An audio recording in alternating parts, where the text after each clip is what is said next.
ये नया सीरीज है बिहार के सभी सरकारी परीक्षाओं के लिए, खासकर बीपीएससी टीचर वाले एग्जाम के लिए 10-10 टॉप क्वेश्चंस करके सारे टॉपिक कवर किए जाएंगे। अभी मॉडर्न हिस्ट्री शुरू किया जाता है। पहला क्वेश्चन आपके सामने है, भारत आने वाला पहला यूरोपीय कौन था? आपके ऑप्शन आपके सामने है, अंग्रेज, पुर्तगाली, डच और फ्रेंच। आंसर बताओ आप लोग। इसका आंसर है पुर्तगाली। भारत में व्यापार की शुरुआत सबसे पहले इन्होंने ही की थी। पुर्तगाली सबसे पहले आने वाला यात्री जो था उसका नाम था वास्को डी गामा। आप सभी को लगभग याद ही होगा। यहाँ एक्सप्लेनेशन है, 1498 में जो है वास्को डी गामा समुद्र के रास्ते से कालीकट पहुंचा था और यूरोप से भारत तक का सीधा समुद्री मार्ग इसी को बनाया गया। इसी वास्को डी गामा के कारण से पुर्तगाली को पहला यूरोपीय माना जाता है जो भारत आया था सबसे पहले। दूसरा क्वेश्चन है, वास्को डी गामा भारत के किस स्थान पर पहुंचा था? ऑप्शन है सूरत, गोवा, कालीकट, उसके बाद मद्रास। इसमें से कौन सा आंसर है देख लो। तो इसका आंसर है कालीकट। यहीं पर वास्को डी गामा पहली बार भारत में कदम रखा था। ये पिक्चर्स भी इसलिए लगाए गए हैं ताकि आपके दिमाग पे ज़्यादा देर तक ये पिक्चर छपा रहे। एक्सप्लेनेशन की बात करें तो वास्को डी गामा जहाँ आया था वो है आज का केरल का कोझिकोड। समुद्री तट पे उतरा था। ये उस समय का व्यापारिक बंदरगाह था। ठीक है, अगले क्वेश्चन पे आते हैं। भारत में सबसे पहले व्यापारिक कंपनी किसने स्थापित की? आपके ऑप्शन है अंग्रेज, पुर्तगाली, डच या फ्रेंच। इन चारों ऑप्शन में से आपका आंसर क्या होगा? तो आपका आंसर है पुर्तगाली। भारत में व्यापार की शुरुआत सबसे पहले इन्होंने ही किया था।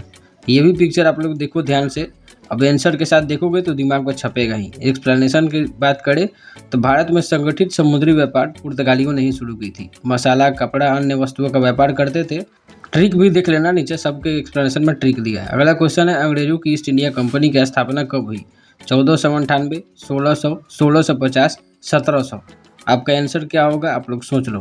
बाकी आंसर है सही उत्तर 1600। 1600 में ईस्ट इंडिया कंपनी की स्थापना हुई थी। इस पिक्चर को देखो, कंपनी के गठन के बाद जो है डॉक्यूमेंटेशन देने लेने का काम हो रहा है। अगला एक्सप्लेनेशन पे आते हैं इसके। तो 1600 में ईस्ट इंडिया कंपनी का स्थापना हुआ।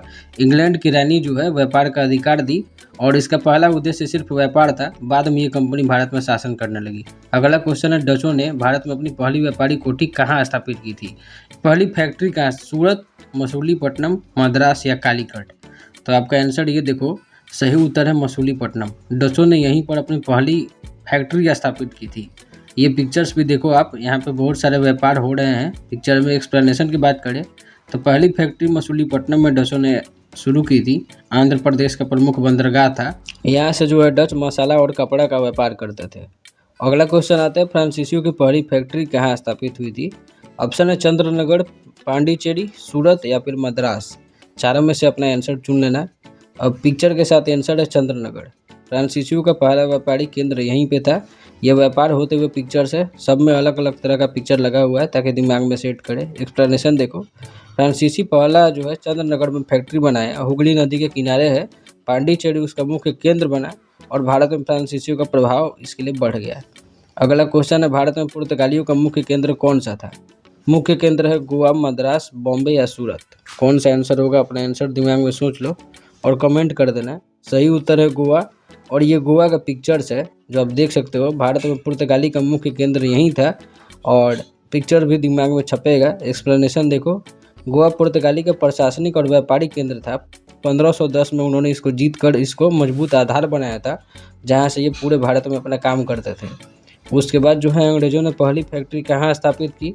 सूरत, मद्रास, बॉम्बे या कालीकट। ये अंग्रेज के लिए है। इसका भी आंसर अपना कमेंट जरूर कर देना।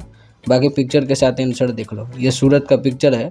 अंग्रेजों ने यहीं अपनी पहली फैक्ट्री की जो है स्थापना किया था और पिक्चर्स को दिमाग में बैठा लो आंसर के साथ। अगला एक्सप्लेनेशन है, 1613 में सूरत में पहला फैक्ट्री स्थापित किया अंग्रेज। ये भी उस समय का व्यापारिक बंदरगाह था और अपना व्यापार जो है अंग्रेज यहीं से शुरू किया था। अगला प्रश्न है कि कर्नाटक युद्ध किनके बीच हुआ था? अंग्रेज पुर्तगाली, अंग्रेज फ्रेंच, डच पुर्तगाली या डच या अंग्रेज।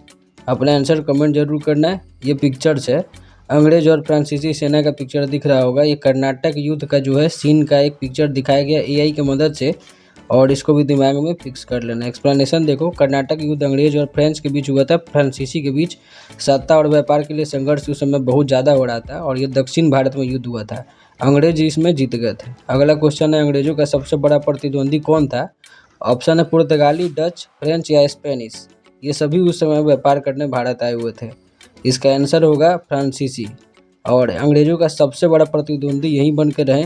पिछले क्वेश्चन में देखा होगा इन दोनों के बीच में युद्ध भी हुआ था और बार बार ऐसा होता रहा था। एक्सप्लोरेशन की बात करें तो भारत में अंग्रेजों का सबसे बड़ा प्रतिद्वंदी फ्रेंच ही था और दोनों के बीच कई युद्ध हुए, खासकर कर्नाटक में, और अंत में अंग्रेज ही सफल हुआ करते थे। ये क्वेश्चन अगर अच्छे लगे तो कमेंट में ज़रूर बताना। पूरा टॉपिक इसी तरह से कवर कर दिया जाएगा, जितना जल्दी कहोगे उतना जल्दी। रिस्पॉन्स अच्छा आना चाहिए और पिक्चर के मदद से दिमाग में क्वेश्चन का आंसर बैठाने का कोशिश करना है और स्कोर को जो है कमेंट में ज़रूर बताना कितना स्कोर है।